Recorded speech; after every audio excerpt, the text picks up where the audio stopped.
Boa noite, povo de Deus. Boa noite, os nossos seguidores do perfil da paróquia Senhora Santana de Ipirá. Mais uma vez estamos aqui para apresentar o nosso programa A Voz de Deus. Hoje comigo aqui o meu parceiro de comunicação, se é que posso dizer assim, né, Álvaro Sodré. Dê o seu boa noite e aproveite para trazer a parte espiritual para o nosso programa. Boa noite a todos e todas. Sejam bem-vindos mais uma vez a estar conosco em mais uma transmissão, nossa live, nosso programa, A Voz de Deus. Muito bem. Vocês que nos acompanham aí, vamos compartilhar essa live, vamos fazer com que o nosso programa ele alcance outras pessoas e a gente, de certa forma, consiga levar o nosso tema aos lares de milhares e milhares de pessoas. Na noite de hoje nós vamos falar de um tema de suma importância. Vamos conversar sobre religiosidade popular. Religiosidade popular. E para enriquecer essa noite, para nos trazer as informações que a gente precisa, tirar nossas dúvidas, aí você de casa, você que nos assiste também, se quiser participar da live, fique à vontade, aí no campo dos comentários, você pode deixar a sua pergunta, que dentro do possível a gente vai tentar acompanhar aqui, e a gente vai transferir para o nosso companheiro que vai estar conosco. Eu estou falando de Tobias, ele vai estar conosco hoje, ele que é formado em filosofia e teologia, também é historiador. Atualmente ele ensina no Colégio Estadual Normal de Pintadas e na Faculdade de Santa Cruz, em Itaberaba. Nosso companheiro Tobias já está por aqui. Vamos dar as boas-vindas e sabemos que hoje, Tobias, será uma noite interessante, um bate-papo interessante, até porque é um tema que desperta muita curiosidade das pessoas. Boa noite. Boa noite, querido amigo, irmão Vando, Álvaro, companheiro professor, também lá da Unidade Estadual de Pintadas, professor Emídio, e a todos vocês, irmãos e irmãs, povo de Deus católico, povo de Deus que nos acompanham através das vias tecnológicas aqui pela live do Facebook, com o nosso programa Voz de Deus, partilhando um pouco da experiência de fé, de vida, mas sobretudo trazer alguns temas que são caros e que fazem parte, como bem pontuou o nosso irmão Vando, a partir da curiosidade, a partir das expectativas que são despertadas através da temática da religião ou da religiosidade popular. Mais uma vez, uma boa noite a todos e a todas. Muito bem, já tem gente chegando na live. O irmão Roberval dando boa noite, irmão. Sei que você nos ajuda sempre aí, faça aí aquele compartilhamento, cria aquela sala de vídeo que você sempre faz aí para que a gente consiga alcançar mais pessoas. Religiosidade popular. Tobias, explique melhor para a gente o que é religiosidade popular.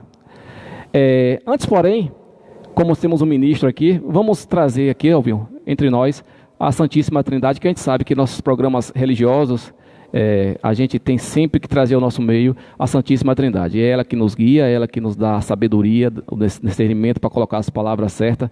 Portanto, nosso amigo Álvaro Sodré. Em nome do Pai, e do Filho, e do Espírito Santo. Amém.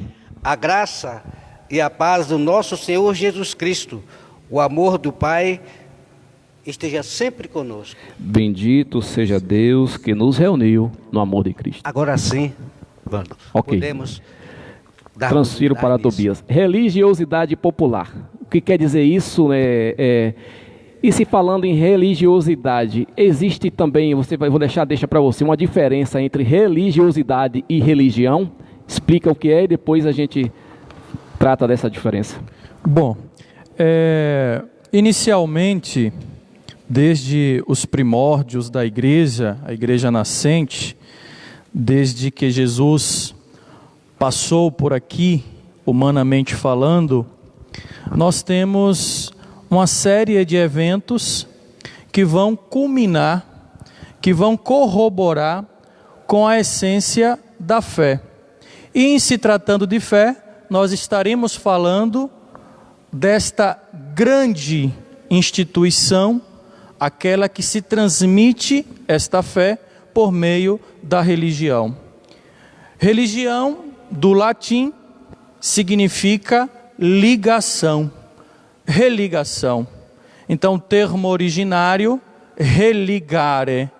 Então, é uma religação constante do homem, do humano ao divino, da criatura ao Criador. É necessário ainda pontuar que, em se tratando de religião, nós estaremos tratando não de uma única e exclusiva denominação religiosa. Nós temos, haja vista, outros credos, outras expressões de fé, que são nominadas através de outras religiões. Vale ressaltar as três principais neste momento: o cristianismo, a qual nós fazemos parte e somos filhos, adeptos e crentes, e aqui com todas as explosões de expressões religiosas. Temos o judaísmo, aquela de onde a tradição da religião católica, por exemplo, nasce, emana, brota no fundamento do apostolado dos discípulos, na tradição, na escuta, na partilha e na reflexão das Sagradas Escrituras, e também trazer o islamismo. Falei aqui muito superficialmente, resumidamente, as três principais religiões monoteístas. O que quer dizer isso, Tobias? O monoteísmo é o conceito de fé e de religião que crê, que acredita em um único Deus. Mas objetivamente, caro Vando, aos irmãos espectadores que nos acompanham aqui mais uma vez no programa Voz de Deus, na live do Facebook, a diferença é que a religião é esta grande seara, a religião é esta grande placenta, metaforicamente usando este exemplo, de onde brota, de onde nasce todas as expressões, devoções, piedades popular. Então, a diferença a se compreender e a estabelecer é que da religião brotar-se-á as expressões de piedade e de devoção popular, àquelas que nós nos referimos e chamamos de religiosidade popular. Como, por exemplo, as insilências, os benditos, as orações do Santo Terço, do Rosário, as ladainhas, né? A bata de feijão, a cantoria da bata de feijão, a cantoria da bata do milho e tantas outras expressões que fazem parte, que coagunam com esse fenômeno religioso ao qual nós nos referimos, chamando de religião ou de religiosidade popular. Em resumo, a religião é este grande espaço, mais uma vez metaforicamente, é esta grande placenta, esta grande barriga que gesta as expressões culturais de piedade e de devoção popular. É claro que falar de religião é você prescrutar, é você percorrer um espaço muito desafiador. Conforme foi dito no início, é um tema que nos remete à curiosidade e nos remete também a desafios, porque muitas pessoas, infelizmente, de uma forma muito superficial, acabam chegando ao chamado fundamentalismo religioso, absolutizando fórmulas, absolutizando ideias e conceitos que, na grande maioria das vezes, são conceitos e fórmulas violentas. A religião, etimologicamente, e mais uma vez trazendo o seu conceito, é um espaço de ligação e de íntima relação, do humano para com o divino, da criatura para com o Criador, de Deus para com o homem. E é dentro desta relação que nós estabelecemos a piedade, a devoção popular, dentro das expressões, aquelas que nós chamamos de religiosidade popular, que nós vamos ter também espaço de aprofundá-las já já. Muito bem. Vocês que estão nos acompanhando aí, fique à vontade aí para fazer uma pergunta, se quiser, nos comentários, se tiver alguma dúvida. A gente está aqui, eu estou conseguindo acompanhar em tempo real. As pessoas aqui já dando uma acenando aqui. Adriana Bastos, Valnice Lima, Roberval mais uma vez aqui. Ozenilda Carvalho também dando boa noite, irmã. Ivandira Oliveira, boa noite, que o Senhor nos conceda uma boa noite a todos. Ok, se tiverem alguma dúvida, alguma pergunta, podem deixar nos comentários que nós vamos passar aqui para o nosso irmão Tobias. Deu para sentir aí que o tema ferve, que o homem está afiado para falar do assunto. Muito bem. Agora, Tobias, o que diz a palavra de Deus acerca dessa religiosidade? O que diz a palavra de Deus acerca dessa religiosidade, dos símbolos e da fé do povo? Ok, então, lá no livro dos Números, vamos lá para a Sagrada Escritura, nós temos, né, uma essência muito significativa na nossa fé cristã católica, onde nós pautamos essa existência e esta relação humano-divino, criatura com o Criador, através de duas vertentes principais: a Sagrada Escritura, a Palavra de Deus, e a Sagrada Tradição. E é dentro da Sagrada Tradição que nos é aberto, ou nos serão abertos espaços de uma estreita, de uma intransferível e inexplicável relação.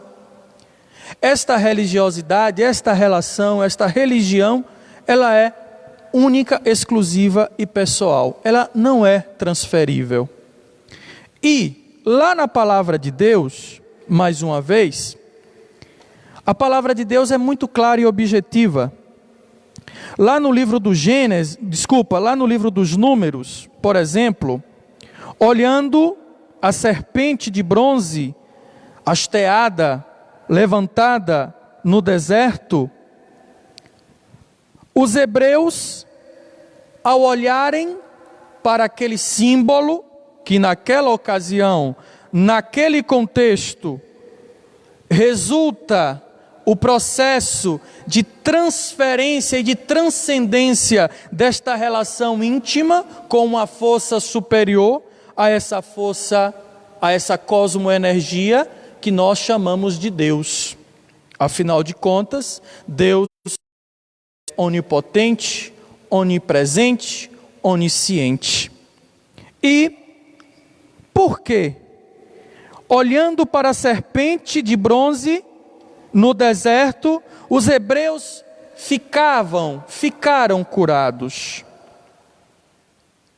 E Javé respondeu-lhe: faze uma serpente abrasada e coloca em uma haste todo aquele que for mordido, e contemplação, um primeiro requisito fundamental da fé católica, da fé cristã, da religião, bem como da religiosidade, a contemplação.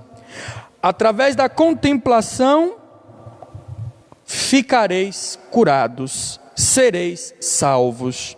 Números, capítulo 21, versos 7 ao 8, tradução da Bíblia de Jerusalém. Então, querido povo de Deus, querida comunidade da Paróquia Senhora Santana, e a todos que nos ouvem e nos assistem neste momento, a religião também tem um fundamento estreito e presente na Sagrada Escritura, através da simbologia, aqueles símbolos que já lá desde o Antigo Testamento eram utilizados como uma forma de transcender. Transcender significa sair de um plano material, de um plano sensível, para uma dimensão superior. Esta dimensão, aquela que nós chamamos filosoficamente de metafísica, o que está além do plano físico, mas religiosamente falando, é o que nós chamamos de fé. A fé é este espaço onde nós, repetindo o que fora dito no início, não conseguiremos explicar, empírica e cientificamente falando. As ciências tentaram ainda tentam e seguramente tentarão explicá-las. Mas a fé é este canal, é este trajeto que nos leva a estabelecer esta experiência íntima e de relação com o Senhor. E na palavra de Deus, acabamos de constatar que os símbolos, os objetos que também eram produzidos e sacralizados, serviam com a finalidade de estabelecer e estreitar esta relação. Por isso que quando nós nos aproximamos de uma imagem sacra, de um crucifixo, de um objeto da nossa fé e da nossa piedade popular, o desejo não é adorar. Nós não adoramos uma imagem, nós não adoramos o crucifixo, mas nós adoramos a transcendência que está por detrás deste símbolo, desta imagem sagrada. Nós adoramos o Senhor Jesus Cristo, vivo, ressuscitado e verdadeiro em nosso meio, que nos convida mais uma vez a estabelecer esta relação de fé, dentro da nossa fé católica, mas também nas expressões da religiosidade do nosso povo humilde, do nosso povo simples, aquelas que nós chamamos de religiosidade popular. Muito bem, estamos nessa noite aqui conversando com Tobias, ex-seminarista, historiador, filósofo, teólogo também, está enriquecendo a nossa noite. E você que nos acompanha aí pela live, se quiser deixar uma pergunta, sinta-se à vontade para deixar nos comentários. Tem alguém participando aí, meu irmão Álvaro? Evandro, quem está aqui participando conosco, e também nós agradecemos por essa companhia, né? São os nossos irmãos Terezinha Bastos, nos dá uma boa noite. Cíntia Araújo também nos dá uma boa noite. Raimundo Oliveira, boa noite a todos nós. Nosso irmão Zenilda e colega da Escola de Teologia e Raimundo Oliveira estão assistindo também na live, né? Estão assistindo o vídeo, chamada de vídeo. E também a nossa irmã Terezinha Bastos, ela que nos diz: Deus nos proteja com esta virose, pandemia, e que, enfim, né, que Ele esteja sempre conosco, que nos cubra com seu manto sagrado. Amém, nossa irmã Terezinha. Momento difícil, né? Nós estamos passando com essa pandemia aí. Esperamos que seja o mais breve possível, que isso passe para que a gente possa voltar às nossas atividades normais. E é um momento também, né, Tobias, de fortalecermos a nossa fé, de a gente parar para refletir. Às vezes tem coisas que nos traz coisa ruim, que deixa depois uma oportunidade da gente tirar algo de bom nisso aí. É o momento da gente também parar para ver onde foi que estávamos errando, o porquê disso aí. Será que não tem uma consequência causada pelo homem que ele está pagando? Claro que tem, pagando das suas próprias atitudes, mas muito bem, vamos torcer para que isso logo passe. Wanda, sim? Também conosco, né, nosso irmão Bruno Serra, nossa irmã Elisângela, também aqui está nos manifestando. Obrigado pela companhia também, né? Vamos dar continuidade. Isso, né? Muito bem. Agora falta só aí Bruno, Elisângela, Elinha, né? Elinha, compartilhar aí, mandar para os amigos, botar nos grupos aí, que é para que a gente consiga alcançar mais pessoas aí dentro da live. Meu filho também, Anderson o Sodré. Um abraço para Anderson Sodré. Anderson Sodré colocou aqui amém. Esse Valeu. Aí é assíduo, está sempre participando das lives. Ô Tobias, fale um pouco sobre o senso comum, a piedade e a tradição da igreja. Muito bem, caro Vando. É necessário estabelecer que, ao falar da piedade, ao falar da religiosidade popular, é necessário também nos reportarmos a sua etimologia, o sentido, o significado literal dos termos. E, ao se tratar de religião, conforme já estabelecido, do latim religare, esta ligação constante, contínua com este suprassumo, por meio de uma transcendência. A esta transcendência chamamos de fé. E dentro deste espaço de transcendência e de experiência vivificada através da relação íntima, intransferível, inexplicável, científica e empiricamente falando. Não se explica a fé, não se explica a relação de cada ente, de cada ser, de cada crente, de cada católico, em sua experiência personificada, íntima com Deus. É Deus e Ele, ela. E, ao se tratar do conceito, do sentido e da etimologia do termo popular, é se referir a temas recorrentes à simplicidade, a algo que marca a cultura, é algo que marca também as expressões vivenciadas e experienciadas pelo povo mais simples, de forma não muito teórica, não muito técnica. Basta você constatar isso, mais uma vez, ao se referir às excelências que nós chamamos, as partes fundantes do ofício, a cantoria do reizado, dentro das ladainhas.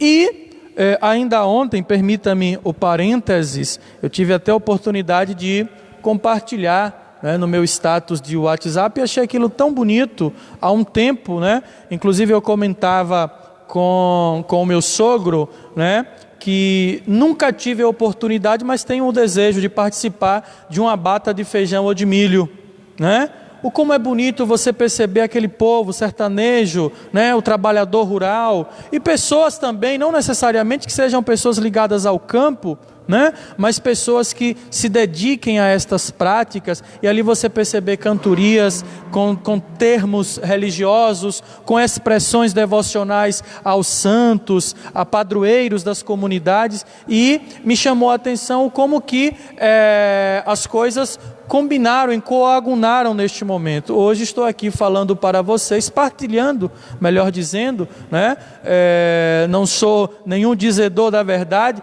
mas um pouco daquilo que podemos abstrair desde a experiência e vivência religiosa, aqui nesta mesma igreja, aqui nesta mesma paróquia, também na vivência seminarística, os tempos de seminário, mas sobretudo trazendo essa experiência de vida e de fé. A religiosidade popular, ela está estreitamente ligada ao senso comum.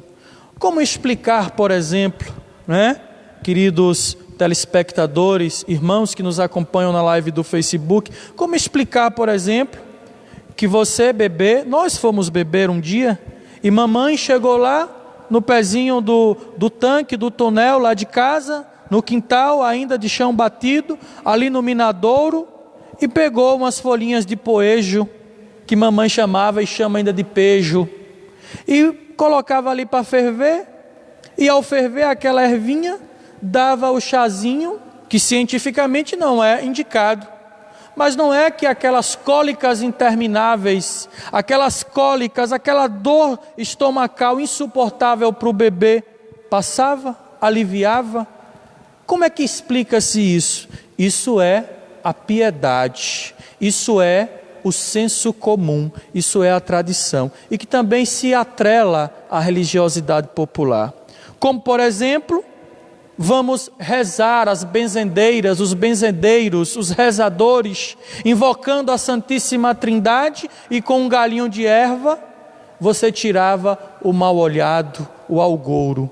Como explicar? Cientificamente, nem a ciência ainda conseguiu e seguramente não conseguirá explicar e exprimir, empiricamente falando, ou seja, de maneira comprovada, com dados comprovados, porque isso faz parte da fé, e a fé é algo intransferível, a fé é algo relacional, única e exclusivamente da criatura com o Criador. Então o senso comum nos diz muito. Por quê?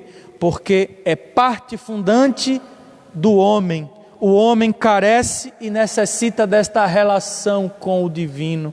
E esse divino também se dá pelas vias da tradição e da devoção popular. Muito bem. Estamos conversando aqui com Tobias, historiador, filósofo, teólogo, ex-seminarista. Alguém ouviu? com algum questionamento ou alguma observação? Eu quero registrar aqui também, né, a presença conosco também dos nossos irmãos aqui, Marcos Santana Graces, que está conosco, também Gilza Oliveira. Boa noite, que Deus nos conceda uma noite de paz e saúde. Também nossa irmã Renilda Bastos Jesus, nossa irmã Isabela Neves, nosso irmão coordenador do terço do Rio do Peixe, Francildo Couto, também está conosco, participando. Guilherme Bastos, amém. Que o Senhor Deus livre todos os nossos familiares dessa pandemia, dessa viúva. Mas é isso mesmo.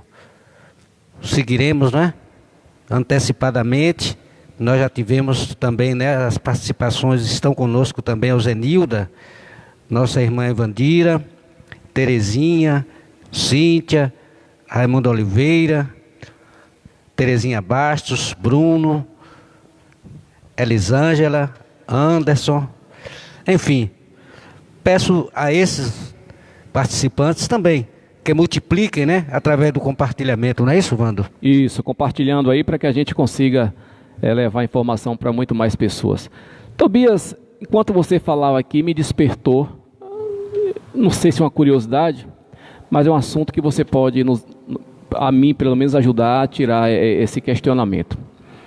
Eu, como a grande maioria das pessoas, também nasci na zona rural, venho de um período que alcancei essas manifestações e a gente percebe-se que a religiosidade, ela de fato aflora mais nas comunidades mais humildes. Hoje, posso já vivenciar isso com esse mundo que vivemos hoje, da informação tão rápida, do avanço tecnológico, chegar em todos os lugares. A internet hoje chega em todos os lugares, em todos os ambientes. A parte cultural, por exemplo, já não é mais a mesma. Você já não vê mais aquelas brincadeiras de antigamente, lá na zona rural, no interior. O comportamento da criança de hoje não é o mesmo comportamento da criança da minha época. Olha só, que eu tenho só 42 anos. A pergunta que eu quero te fazer é a seguinte: você acha que esse boom de informação, esse avanço tecnológico, pode contribuir para que daqui a alguns anos essa religiosidade popular que foi tão aflorada, que foi tão vivenciada nas comunidades camponesas, por exemplo, venha a se extinguir ou diminuir em virtude disso? Muito bem pontuada a sua observação, Wando. Acredito que muitas pessoas partilham desta mesma angústia e questionamento. E eu, particularmente, né, sou um pouquinho mais jovem do que você, tenho 30 anos, mas eu sou, por exemplo, apaixonado por samba de roda. E nós temos aqui uma iniciativa tão bela e bonita na nossa cidade, né? Obviamente interrompida em decorrência do Covid-19, mas semanalmente nós temos esses grupos de sambadores que aqui ao fundo da nossa igreja matriz se reúnem para evidenciar e manter viva essa expressão tão bonita que fizeram parte, com certeza, da vida, do cotidiano de muitos dos nossos, né, antepassados.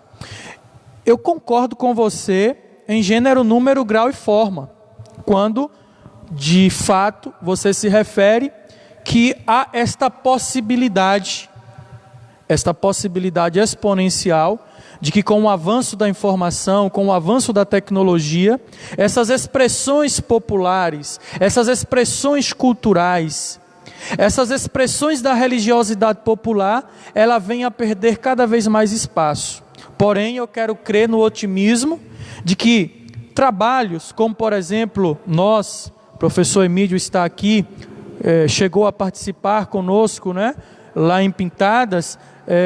No ano 2008 desenvolvemos um trabalho chamado A Arte de Contar a História do Samba de Roda. E ali, inclusive, nós reunimos grupos de sambadores que haviam sido, inclusive, esquecidos ali na região de Pintadas, aqui na região de Ipirá. Convidamos um desses grupos aqui de Ipirá para ir fazer a apresentação lá. Foi, assim, um dia muito bom, muito rico e produtivo, onde os alunos puderam entrar mais na mística do samba de roda. Entender o que de fato é o samba de roda, o que era o canto no entorno do pilão, na moenda do milho, né? Na moenda da fufuta, né? Quem nunca ouviu falar? Acredito que muitos dos nossos, né, jovenzinhos hoje não sabem sequer o que é a fufuta. Eu cheguei a deliciar. Pois é. Então, expressões como essas, infelizmente, você tem razão, uma angústia, uma probabilidade de, com um avanço tão demasiado, tão frenético e gigantesco que a tecnologia ela vem ocupando no atual cenário histórico-cultural que vivemos, expressões como essas venham a diminuir ou até mesmo desaparecer. Mas vamos crer e, com iniciativas como essa, buscar elucidar e manter em evidência, em acontecimento, esse tipo de experiência, esse tipo de religiosidade e de expressão que faz parte do senso, da cultura e, consequentemente, da religiosidade popular também. Seria um exagero da minha parte se eu disser que a religiosidade popular também ela é uma espécie de manifestação comunitária? Não, né? De forma nenhuma. De forma nenhuma. Até porque, conforme falamos metaforicamente, a religiosidade, ela nasce desta grande barriga gestadora que é a religião. A religião nos ajuda a introspectar formas, tradições, costumes, através de um veículo que é comum a todos, aqueles que nós chamamos de senso comum, de sabedoria popular. Daí se evidencia a crença, a crendice do povo também mais simples, mais humilde, que, de certo modo, foram os nossos interlocutores nesta dinâmica, mas não quer dizer que apenas eles devam ter este contato ou até mesmo esta responsabilidade. Todas as pessoas podem perfeitamente participar de uma roda de samba, participar de uma cantoria de ladainha, participar de uma cantoria de reis e, consequentemente, adiante assim, dentro destas tradições. Muito bem, povo de Deus, as pessoas aqui que estão nos acompanhando na live, boa noite, Padre Roquelino Lomes. A responsabilidade aumenta, viu, Tobias? Quando a gente sabe que o nosso pároco está assistindo conosco. Compartilhe, Padre, que se o senhor compartilhar, eu sei que a live vai bombar. O senhor tem muitos amigos aí no Facebook. Estamos conversando com Tobias, como eu já tinha dito, mas chegou alguém depois, só para reforçar. Ele é historiador, filósofo, formado em filosofia, teologia. Atualmente ensina na faculdade em Itaberaba e no Colégio Estadual de Pintadas. E está hoje conosco aqui, abrilhantando essa noite com vocês aí que nos assistem. Nosso irmão Alvinho me parece que tem uma pergunta, Alvinho? Um questionamento? Fique à vontade. Tem sim. Tobias, é um cântico da nossa igreja, muito bonito que referindo-se, né, nós estamos no mês marial, né? A nossa igreja está com todas as atenções e espiritualidade voltada para a nossa Mãe Maria. E no qual diz como é bonita uma religião que se lembra da mãe de Jesus. Mas bonito é saber quem tu és. Não é deusa, não és mais que Deus. Mas depois de Jesus, o Senhor, neste mundo ninguém foi maior. Aí é onde vem a minha admiração pela a nossa fé em nossa mãe, ela que se apresenta, né, sob diversas denominações. E aí eu gostaria que aprofundasse um pouquinho sobre Nossa Senhora Aparecida, Maria das Graças, Senhora da Piedade, Senhora da Glória, né? Várias denominações que em suma representa a nossa mãe maior, nossa mãe Maria, mas que nós louvamos, né? em regiões do extremo norte, sul, nós intimamente damos uma sua denominação. Ô Tobias, essa pergunta de Alvin é interessante, que eu tenho um aqui que vai fechar, a gente já encaixa aí. Dentro disso que ele falou, podemos afirmar que o centro da religiosidade popular são os santos? O foco central da religiosidade popular são os santos? Novamente, né, bem pontuada também a questão do nosso irmão Álvaro e coagunada, né, com a questão do nosso irmão Vando. Bom, primeira coisa, não existe, tá, Álvaro, na literatura teológica, na literatura bíblica, nenhuma ênfase que determine a multiplicidade de nomes à mãe de nosso Senhor Jesus Cristo, Maria, Nossa Senhora. Porém, há na sabedoria popular, na literatura popular, indícios, colóquios, observações que nos ajudam a entender que essas nomenclaturas nascem a partir de uma experiência sensível, única e pessoal de cada um naquele contexto. Por exemplo, Nossa Senhora Aparecida. Vocês, irmãos do texto dos homens, eu também, né, embora meia culpa, meia máxima culpa, um pouquinho afastado do texto dos homens, mas não por desleixo ou irresponsabilidade, por conta de atribuições profissionais, né? Mas a gente precisa, claro, não é uma justificativa. Vocês visitaram, por exemplo, a Aparecida, né? E lá em Aparecida nós temos Maria, Nossa Senhora, intitulada de Aparecida. Por quê? Porque também tem uma estreita ligação com a situação a qual a imagem de Nossa Senhora da Conceição foi encontrada. Então, Maria que aparece nas águas do Rio Paraíba do Sul, Maria que nos aparece, e Maria que faz aparecer para nós quem? O Salvador, Jesus Cristo. Nossa Senhora da Glória, Nossa Senhora de Fátima, ainda esses dias, anteontem, né? Dia 13 de maio, celebramos, festejamos Nossa Senhora sob o título de Fátima. Então, não há nenhum indício, nenhuma determinação dentro da teologia ou dentro da literatura bíblica, mas na literatura popular, o que nos há é muito claro e objetivo. Esta relação de amor, de respeito com a mãe de Deus, que nos adota e que nos toma também por filhos, esta relação que nos estabelece, contextualizá-la e contemporaneamente falando, nomeá-la de acordo com a tradição, com a fé e a cultura daquele lugar. E a segunda parte da questão, não vou aqui determinar, caro Vando, que exclusivamente a religiosidade popular ou a religião popular, ela tenha uma estreita ligação exclusiva com a dimensão dos santos da igreja, com a presença dos santos da igreja. Porém, grande parte, percebam isso nas cantorias, percebam isso, né, nos chamados, né, benditos que eram assim. Me lembro muito da minha vizinha grande, né, Dona Alta, Mãe Alta, ainda alcancei, né? Saí ali pelas ruas, ali próximo aqui do Jaguarão, César Soares, né? Estáquio Cerqueira, com a imagem de São José, cantando os benditos de São José para rezar, para pedir a chuva, e rezando, pedindo a chuva, e acontecia justamente que, não é que chovia. Como explicar isso? Como exprimir isso? Cientificamente nós não vamos ter uma explicação cientificamente falando, mas na razão da fé nós encontramos essa piedade e essa devoção popular. Coincidentemente, o que você falou é uma pergunta que chegou aqui para nós. Parte do povo do campo ainda reza a São José pedindo chuvas para o plantio.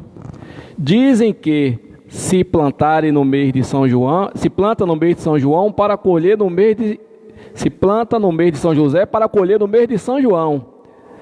Olha só que interessante. Mês de junho são 3 santos populares, né? São João, Santo Antônio e São Pedro. Ainda tem São Paulo com menos ênfase. São esses 3 santos nesse período. Aí demonstra, né, é uma espécie também de uma religiosidade, essa questão da crença, ligar ao santo algo para... vou plantar nesse período que São José vou colher nenhum outro santo. É um meio também de uma religiosidade nesse mês de junho aí, nessa parte dos camponeses, por exemplo. Seguramente, Vando. É importante destacar, né, que ali no mês de março, quando esperamos, né, não sou nenhum expert da climatologia, né, mas quando, para nós, um país subtropical que somos, né, estamos aí nas mediações da linha do Equador, então temos climas atípicos, a menos para calor, a menos para frio, então nós temos um clima hipoteticamente temperado. E quando há uma confluência nas zonas de convergências climáticas, temos períodos de chuvas justamente nesse período de março. É claro que tudo que se planta no solo fertilizado dá.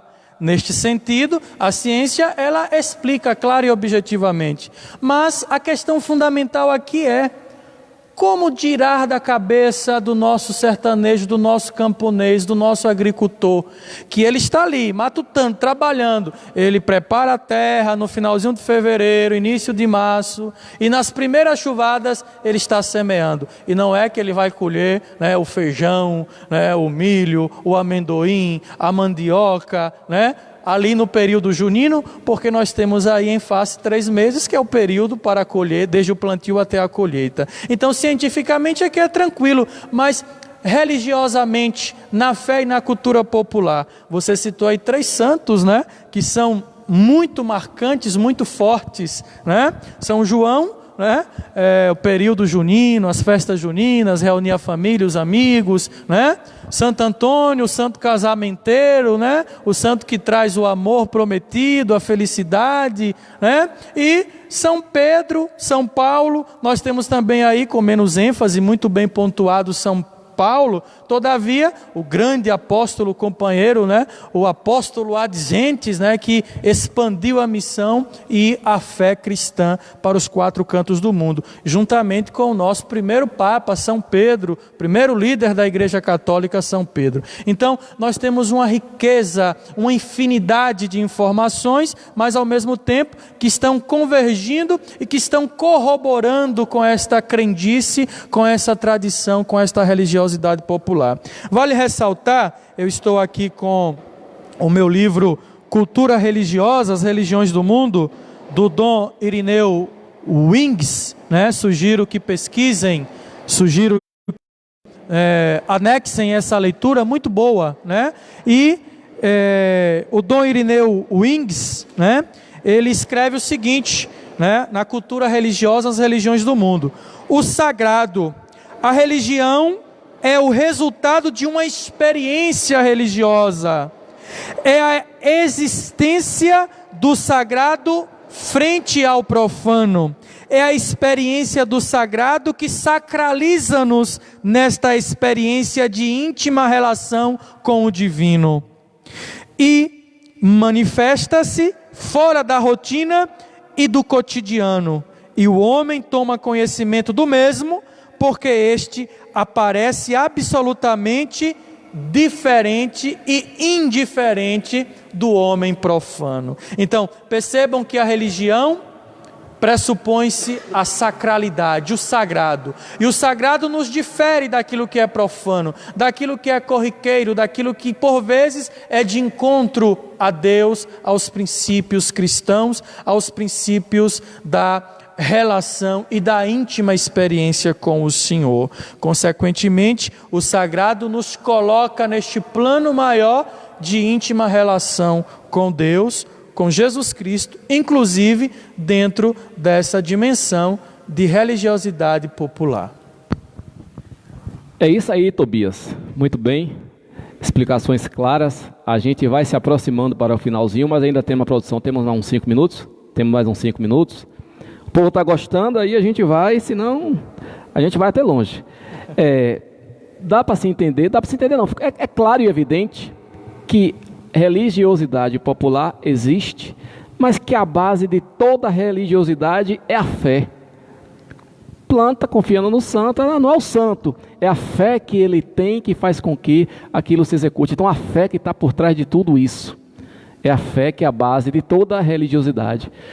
Ô Tobias, no início você falou de documentos, antes do Concílio Vaticano II,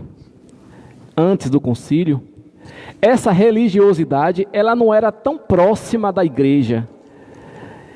O concílio ele abriu portas, abriu as portas para que essa religiosidade se aproximasse principalmente do catolicismo.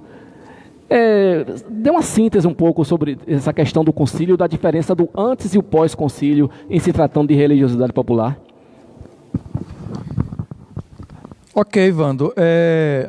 Nós somos um povo ainda que pouco conhecemos e estudamos os documentos da igreja. Precisamos nos aproximar, precisamos conhecer mais. É claro que em se tratando de que no Brasil, esta é uma crítica pessoal minha, colega, mais uma vez aqui, professor Emídio, nos bastidores, faço questão de rememorá-lo neste momento, é uma crítica também dele, nossa, né? Que no Brasil livro é artigo de luxo, é artigo para poucos. Comprar livro neste país é muito caro. E por vezes você tem que fazer a escolha. Ou comprar o feijão e o arroz para botar na barriga da família, ou comprar outros bens.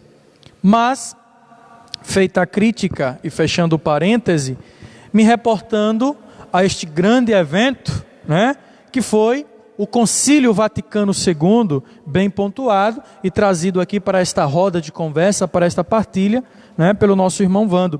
Primeiramente, trazer o contexto histórico do Concílio Vaticano II, o antes e o depois. Antes do Concílio Vaticano II, ali nas décadas de 60, nós tínhamos ainda um mundo que estava sitiado pela Guerra Fria, né? Nós tínhamos um mundo pós-guerra, a Segunda Guerra Mundial, que acontece de 1939 e termina no ano de 1945, sitiou o mundo, dividiu o mundo entre dois blocos que passaram a dominar hegemonicamente o mundo. E inclusive passaram a interferir na religião. Eu estou falando do bloco capitalista, encabeçado pelos Estados Unidos, e pelo bloco comunista socialista, encabeçada pela extinta União Soviética, atual Rússia, com, né, todas as ideologias fortes e centralizadoras de poder.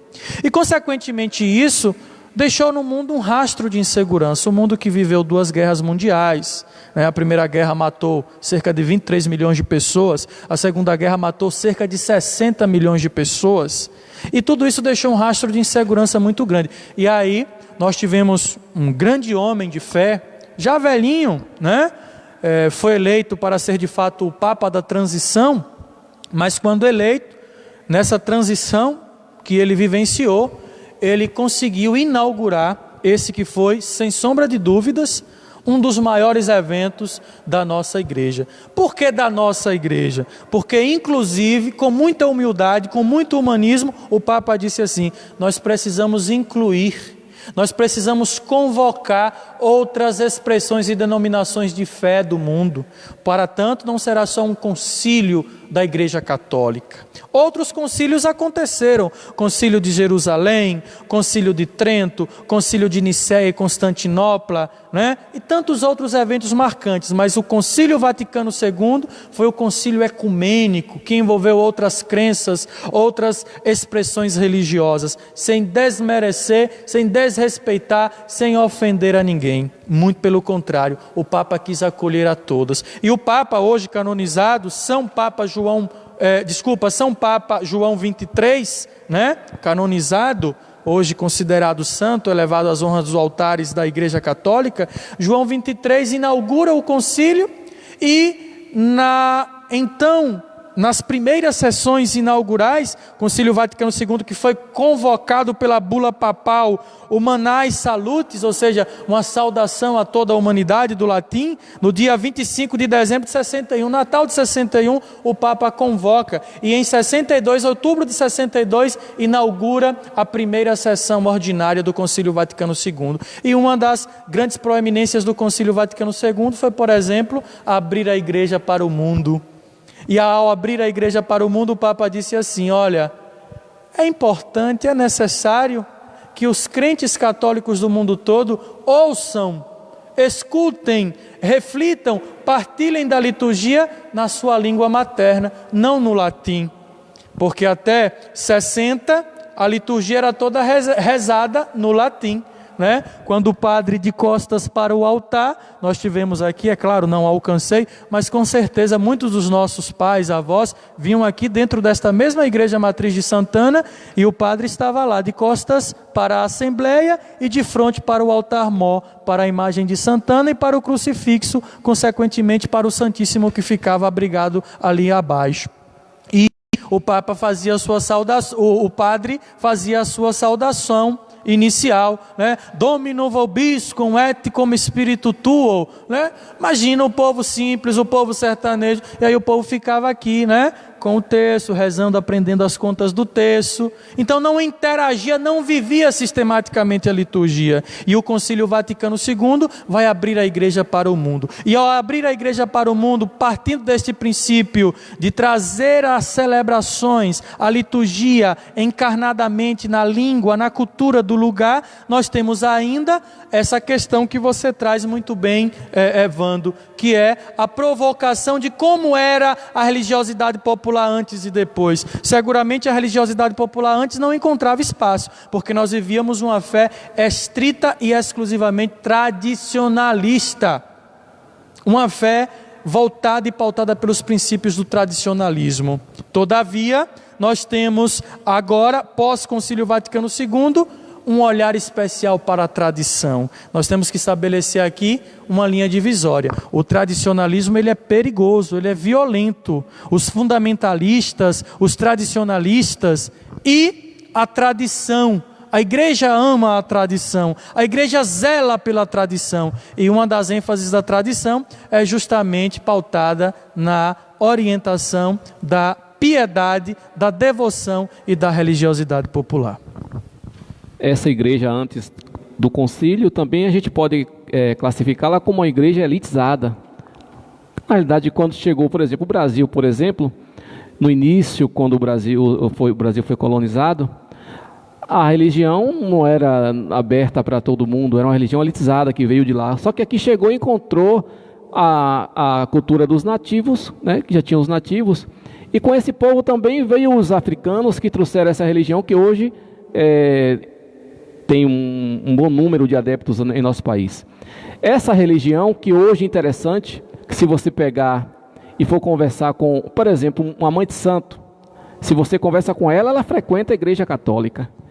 Ela vai à igreja católica e chega a te dizer que é católica. Se não fosse o concílio, você acha que hoje uma mãe de santo entraria em uma igreja e diria que, poderia dizer que ela era uma católica? Acredito que não, né? Seguramente não, de forma alguma. É como falei, né, há poucos instantes atrás. Antes do Concílio Vaticano II, nós tínhamos uma linha extremamente fechada, rigorosa, fechada na igreja, que era a linha dos tradicionalistas, que ainda existem, né? Acolá, aqui, acolá, muitos defensores desta corrente, né, ideológica dentro da igreja, dentro da religião católica. Todavia, antes do Concílio Vaticano II, seguramente, né, uma mãe de santo, um pai de santo, não adentraria as portas da igreja e não faria sua experiência e nem sequer diria que também seria católico. O interessante é que na grande maioria das vezes receberam do nosso batismo defendido pela Igreja Católica, observando os símbolos da fé, né? Da água como sinal do renascimento e do óleo, do crisma, o renascimento, né? O fogo do Espírito Santo. E, né, esta parte, já estamos chegando também basicamente ao finalzinho, né, da nossa programação.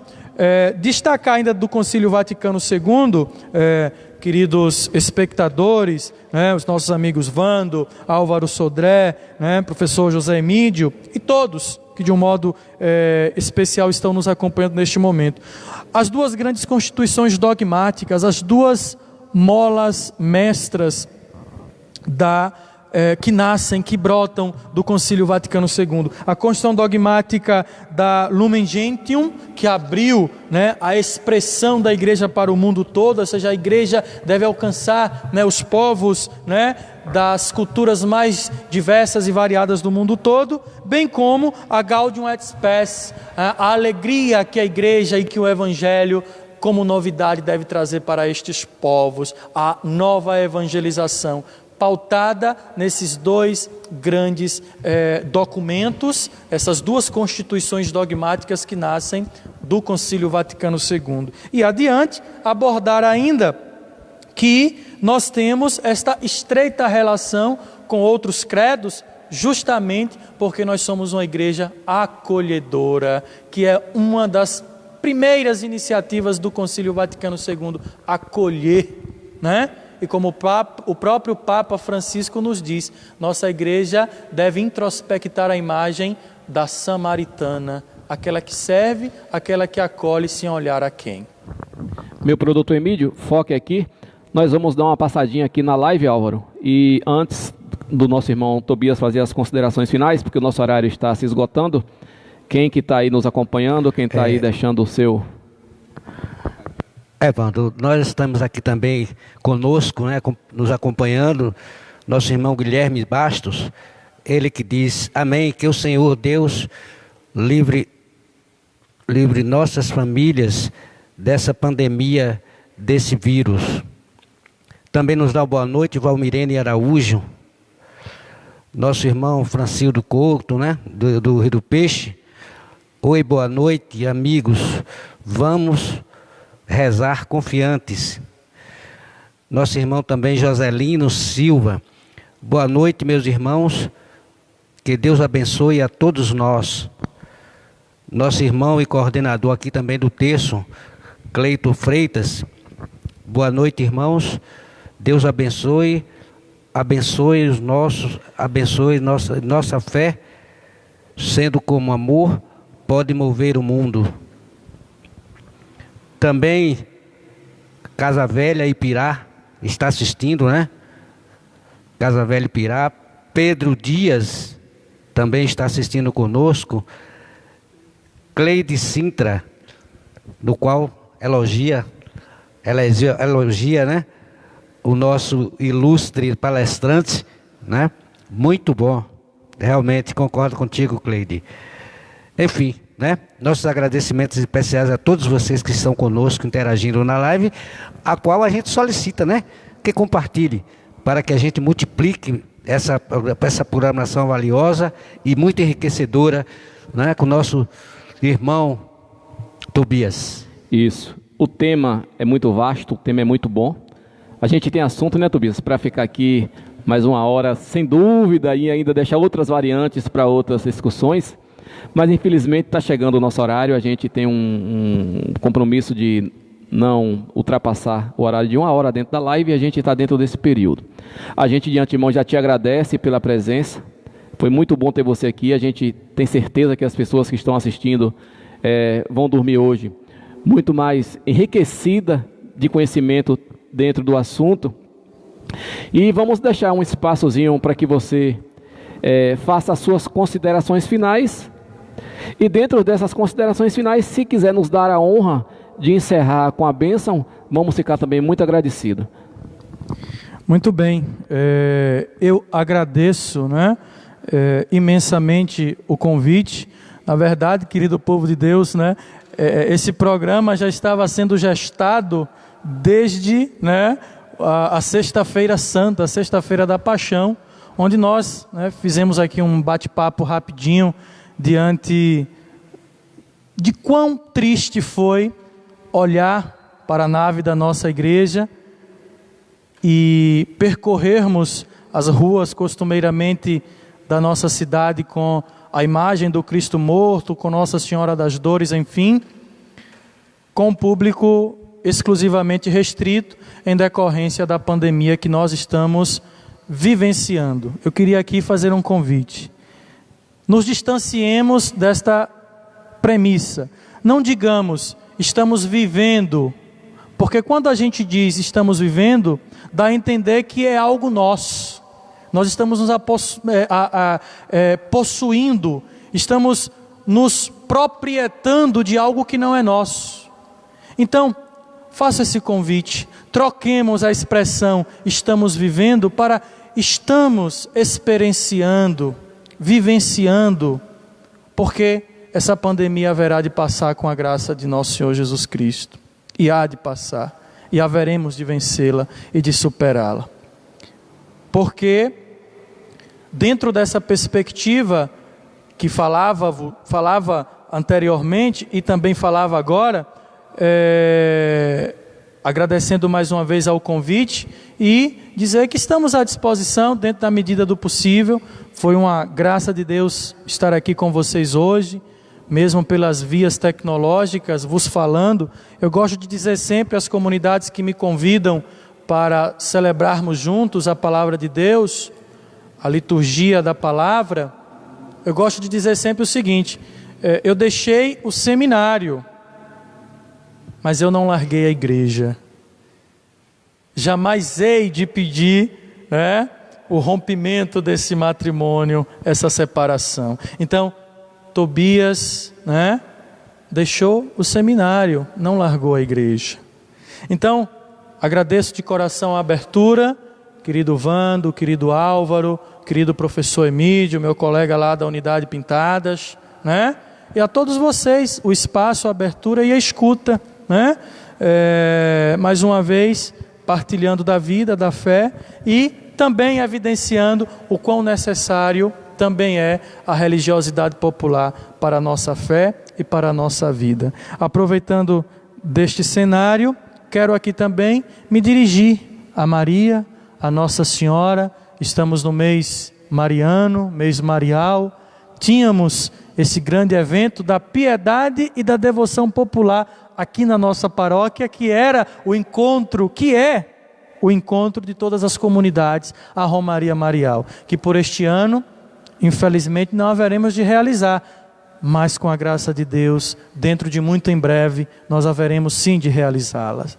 Então, olhando para Maria, nós queremos nos reportar ao casamento em Caná e dizer para ela: não temos mais o vinho. Porque quando nós dizemos para ela, ela seguramente diz a Jesus: olha, eles não têm o vinho. Então Maria, mãe querida, Nossa Senhora, sob os vários títulos aqui trazidos, aqui citados, mas é a nossa mãe única, a mãe que nos acolhe como a nossa mamãe que nos gestou, que acolhe a todos nós. Mãe, nós não estamos tendo o vinho da alegria neste momento. Nós não estamos tendo o vinho da certeza. Este é um momento de incertezas. Este é um momento de medo. Este é um momento de pânico. Então, mãe, mãinha, mãe querida, Nossa Senhora, diz para teu filho Jesus que está nos faltando o vinho da alegria e por vezes o vinho do otimismo. Nos ajude a não desanimar, a não nos encurvarmos. Toma-nos pela mão, Nossa Senhora, mãe querida, mãinha, mamãe, e nos ajude a superar, nos ajude a vencer a pandemia, o coronavírus, e por muitas vezes o vírus do pecado existencial, espiritual, que também nos infecta, nos aflige e nos tira a paz de espírito. E nos ajuda também a valorizar as expressões culturais, as expressões da piedade e da fé popular do nosso povo. Porque também com estas expressões nós nos aproximamos de teu Filho Jesus e seguramente da Senhora. E nesta Ave Maria a gente coloca tudo isso em tuas mãos.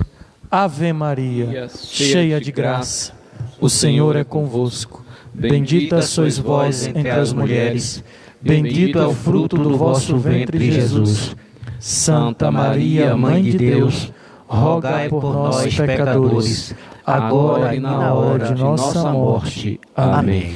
A você, meu irmão e minha irmã, nós agradecemos pela paciência, pela escuta, pela partilha, pela presença, e nós queremos agora pedir a bênção de Deus para nós, para os nossos lares, para as nossas famílias, para aqueles e aquelas que mais amamos, e que essa bênção neste momento se faça presente nos hospitais, nos centros de atenção, de tratamento, para as equipes médicas, para as equipes de enfrentamento ao coronavírus, mas também para as equipes de enfrentamento de todas as doenças. Não vamos esquecer das outras doenças não, mas nesse momento que esta bênção se faça presente em todos os hospitais, clínicas, ambulatórios, centros de atenção e de enfrentamento ao Covid-19. O Senhor esteja convosco. Ele está no meio de nós. Por intercessão de Nossa Senhora, a Mãe, a Rainha da Paz, Nossa Senhora Aparecida, padroeira desta pátria, desta nação, a bênção de Deus sobre nós, nossas casas, nossas famílias, sobre todos nós. Em nome do Pai, do Filho e do Espírito Santo. Amém. Amém. Nos encontraremos na próxima sexta-feira, no mesmo horário, com um novo tema, um novo convidado. Portanto, todos estão convidados. Vai ter um convidado ilustre aqui também, nosso irmão de caminhada e hoje Padre Fred, vai nos dar a honra de participar discutindo um tema. Portanto, todos estão convidados para a próxima sexta-feira, às 19h15, mais um programa A Voz de Deus. Fique em casa na medida do possível e que o Senhor Jesus Cristo possa também estar em seus lares. Boa noite a todos. Boa noite, irmão Álvaro. Boa noite, Vando. Boa noite, Tobias. Boa noite, Zé Mídio. Boa noite, vocês que estiveram conosco, interagindo nesta noite tão oportuna, que foi um aprendizado para nós.